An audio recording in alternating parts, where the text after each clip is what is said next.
Hi everyone, my name is Janique and today I'll be doing a chapter reading from Spiteful Punks, Dolls and Douchebags, Book 1, written by Madeline, presented by Itsy Bitsy Book Bits. I just want to put it out there, this book does have some triggers. Prologue, Tilly. Obedience is a funny thing. You don't catch on the first time right away, but I can guarantee that the second time around it will click as I teach you, beating it into your skin.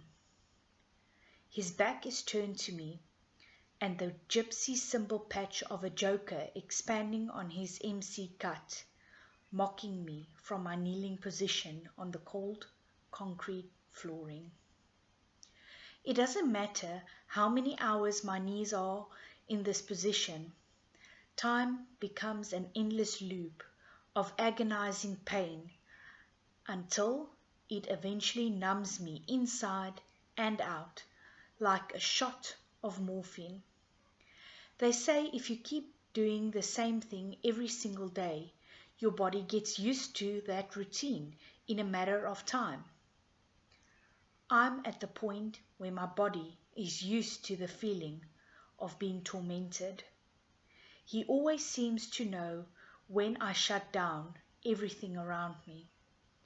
As I try to find my happy place, no matter how small, it must be the emotionless glint in my eyes, a faraway look that says nothing you can do really hurts me anymore. That's a lie. A filthy lie that I keep speaking, screaming out just to prove I'm not weak.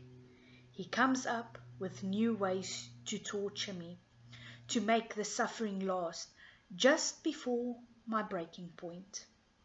My body can't take much more. The burning inside of each cut is like salt rubbing into the wounds he inflicts upon me. I must have spaced out, because the next thing I know, my head whips to the side with a searing pain across my right cheek, throbbing with my pulse. His dirty hand that reeks of cigarettes and engine grease grips the underside of my jaw tightly, bruising the skin there. A reminder he can do anything he wants and get away with it. He doesn't care if my face is bloody, so long as I'm staring right into his soulless eyes. A cough slips past my lips as he tightens his hold.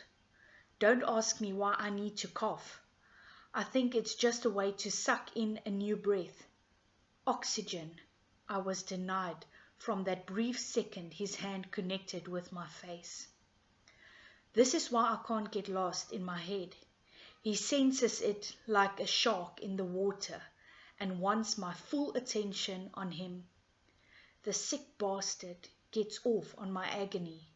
It feeds him. His panting breath fanning my face in his excitement. Whiskey, cigarettes, and under all that is the stench of death.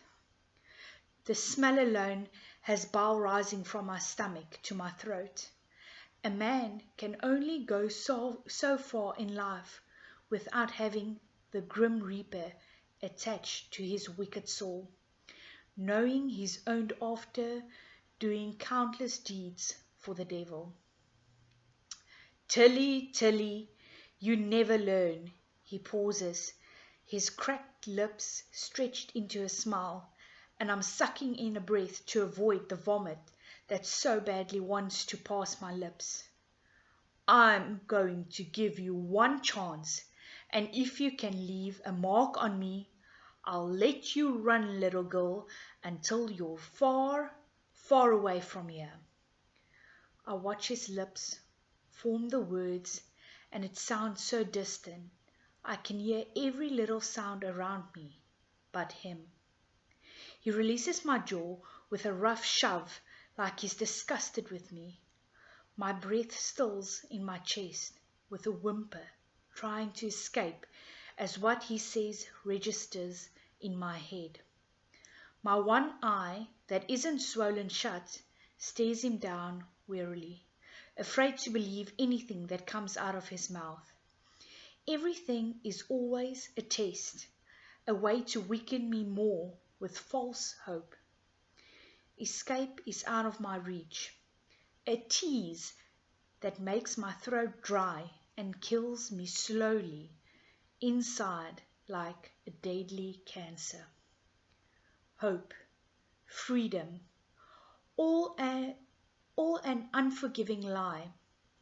Lies that burn off his tongue, slithering towards me until it bites into my skin, and is worse than the torment he gives. That's right. Swing at me with your frail, weak arms. He taps his chin 3 times in quick succession with his filthy finger. Come on, with your best shot right here. His brown eyes, which are so familiar to my own, is if I were to stare into a mirror, harden into a glint I know so well. Sometimes it's like looking into a bottomless pit and realizing there isn't a way out, staring right into the eyes of Satan. My arms are weak, covered in scrapes and bruises, feeling like cement is holding me down. Do this, hit him with everything I've got, or suffer more punishment. My eyes squeeze tight, picking door number 1 because it's my best bet and I don't see another way out of this. When I was little, Uncle Rick would have tried his best to keep me away from his MC president because he noticed the evil his brother possessed. Pain took over for grandfather when he passed away. The man is known for his cruelty and insanity. Unfortunately, he is also my dad. Uncle Rick, vice president of the club, first right-hand man to Payne, did everything he could to shield me from the club business and the cruel world. That bubble popped suddenly one day. The sun was shining bright, and the next I found out Uncle Rick was just gone. Disappeared without a goodbye, and that was the day my heart knew I'd never see him again. 2 weeks after his disappearance was when my obedience lessons started with dear old Dad. That first lesson was 3 years ago. The squeak of his leather cut jolts me out of my memories, making my eyes pop open wide, only to see darkness surrounding me, as usual. I watch as Payne sits on his heeled biker boots, his chin jutting out, and pointing his index finger, clad with rings, towards his jaw for me to make a move. He's patiently waiting for my weak hit that I know without a doubt won't leave a mark. But I have to try. Without thinking about it too much, I pull my arm back and take a driving swing that connects with his skin so hard that I know it hurts me more than it hurts him. Not even a flinch mirrors his face, but sweet satisfaction gleams in his cruel eyes at my display of weakness. Oh, child, how I wish you were a boy instead of a pathetic cunt, and I'm betting you're wishing the same thing just about now. Don't you know men rule this big bad world? Strength comes from a man, not a woman. He laughs in my face, spittle spraying everywhere and making me cringe away in disgust.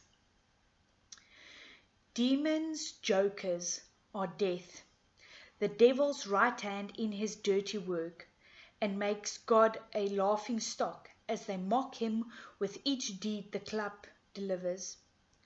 All who know the Demons Jokers MC on the outskirts of Las Vegas fear them, but not as much as I do. Please, I'll do better. I promise. My voice echoes in a cry of desperation. I gasp on a tearful, watery breath at the sound as it bounces off the cement walls that are stained in old splattered blood spots and other things I'd rather not think about. He slowly shakes his head in disappointment before straightening to his full height and walking over to the steel door that leads up the stairs into the club's bar area. My heart pounds in sync with his footsteps. He pauses at the doorframe and looks over his shoulder at me with dark delight, which can only mean something is going to happen, something that I'm not going to like. That's another funny thing. Promises mean nothing unless you can prove it, and I've only seen failure from you. You're going to find out what it means to be a woman in this world and spread your legs without a single word coming out of your whore mouth. You should have been opening your legs to many men for a long time now, but I've been a good father. No, 16 is the perfect age to lose one's innocence, don't you think? He opens the heavy steel door with ease, his chuckle slowly eating away at me as the blood drains from my face when a group of Joker's members fill the open space one by one. The air has a smell that terrifies me. It reeks of disgusting lust that is aimed at my body, and each Joker's facial expression tells me that's what's going to happen. No matter how loud I scream for help, it will be pointless in the long run. No one cares, no one will come, and I'm all alone. Motorcycle boots shuffle over the cement basement floor, and the sound of zippers lowering is like a gunshot going off in the silence. Sick, twisted eyes stare down at my crouched position as I bunch my shoulders in an attempt to appear smaller. It doesn't work for men like them. They have the same look of the devil shining in their greedy, lustful gazes. The same look Pain has each time he sees me. It doesn't matter that I grew up around these men. Some perched me on their knees and taught me my ABCs. It all comes down to this, and any hope I was holding on to fades away as Cruz, the one guy I thought I meant something to, is the last to walk into the room. Do this, boy, and you're in. Training for the future president starts with this. You'll receive your patch afterward. Payne pats him on the shoulder, whistling as he climbs the stairs without looking back. Cruz slams the door behind him with a carefree smile, and his empty eyes take in the room, seeing me crouched on the floor like a wounded animal with a flicker of worry. Gone is the guy who showed any level of kindness to a young girl's heart. He may be a few years older than me, but he played me for a fool as he charmed me into believing that love exists. The joke is on me. No, love is shining in his eyes now. Instead, it's a dark and depraved gaze of a man with no emotions and abnormal thoughts. He's dead, but oddly still breathing. Who's up first, boys? I've been dying to claim this cunt for a while. She seems to think it's made of gold. Such a tease, and so very innocent. Just the way I like them. So, fellas, step in line because it's going to be a long wait, Cruz says with a loud chuckle. 10 demon jokers circle around me, gazing down at my shivering body and palming their hard dicks. Poe taught me how to hold a shotgun at the age of 5 behind the junkyard at the club. Zagan's been beating the boys away from the doorstep since my body started blooming. Nix, just last week, was showing me how to tune up on an old Mustang in the garage. Whiskey joked around and showed me how to slow dance in a room full of bikers when I used to roam the club at night because I couldn't sleep with the loud music playing.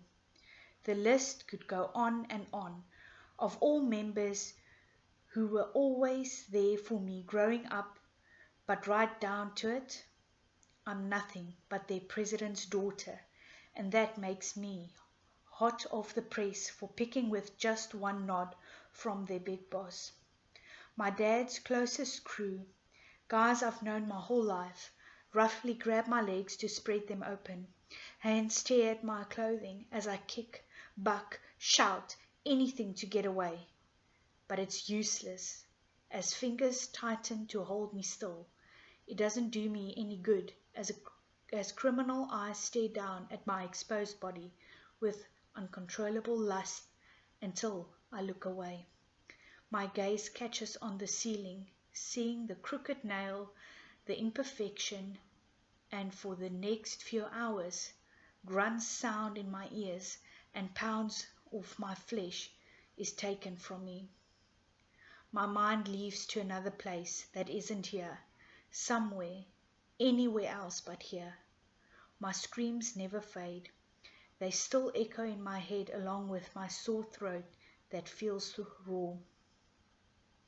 A sudden hit to my lip has me reeling back with the force, my face swinging to the side as the blow was delivered. Blood pools on that single split, but I can't focus enough on why it doesn't seem to hurt. My body is moving without me, controlling the movements. Back and forth, my back scrape across the cold cement. I know one of the club members is grunting over my body as he pushes inside me. I don't bother to look. It's as if I'm not really here, even though I can feel whoever is inside me with each dry thrust causing me unbearable pain. That hurts, having someone shove their way inside of your body when it's dry. That's when my own haunted screams reach me, breaking past the barrier I tried building around myself until it's over. Being tossed around like a rag doll, touching me in places I've never thought of being touched with my innocence that is no more. Pain was right. This is a man's world, and I'm feeling the effects of it. Someone tosses me onto my stomach, my body limp, and not really mine anymore at this point. I wish I could keep staring at the nail, to see something that will keep me partly sane. A hot breath breathes down on my ear, just as something small, sharp, and cold is placed on my back. My focus sharpens to that one object, while my whole body tenses up after what feels like hours of having loose limbs. You're going to feel this. Remember this, and you can't escape me after this. Tell me, Tilly, have you ever dreamed of your ass getting fucked? Cruz chuckles just as he starts carving something into my shoulder blade. My screams aren't screams anymore. They're howling prayers for the devil to come already and take my battered soul away. After some point, he stops carving my skin, breathing heavily on top of me, and giggling like a schoolgirl when the rest of the men clap in loud applause at his artwork. Every breath is like my last, but it stops altogether when something hard touches between the line of my butt cheeks, somewhere a girl my age considers forbidden. Searing, unbelievable pain is all I can feel after that. A small, quiet voice reaches me, and it makes me jolt as I realize It's me repeating the same thing over and over out loud. Please, God, let it end. Just let it end. I must have blacked out at some point, or I could have been wide awake the whole time, but not really seeing anything, because once again I'm staring up at the crooked nail. The sound of the basement door slamming shut with their echoing laughs makes my cold, stiff body start to shake as reality comes back like a splash of cold water. I wish it didn't. My mind is broken beyond repair, and any innocence I possessed is long gone. Laying here in the dark, shivering, my body feels like it's made of stone and lead, bleeding from wounds that have long healed over, buried so deep inside my soul that even I don't want to look, but they seem to keep deeply cutting open. Filthy, dirty, never clean, keep repeating through my head as the semen between my thighs and every exposed part of my body starts to dry. I wish I could scrub it away with bleach, and as much as I try, tears can't form in my eyes. I'm all cried out and everything is numb inside until it comes crashing as I try to sit up with a groan. I catch myself on my palms and my arms trembling, and everything is blurry, as if looking through a haze of smoke. My body jolts with a cry escaping my mouth when a hand lands on my shoulder, but the weak, pathetic cry cuts off when I notice the sweet butt crouched in front of me, eyes filled with rage and pity. Doris. She is like the mother hen of sweet butts for the club. Been around for years and yet never once tried to leave. Maybe she has no place else to go like me. I have you, Tilly. I'm going to help you up, and we're going to take one step at a time. When we walk out that door, don't you dare look down, and chin up, and no matter what happens, don't give them that fear, and each painful step will give you strength.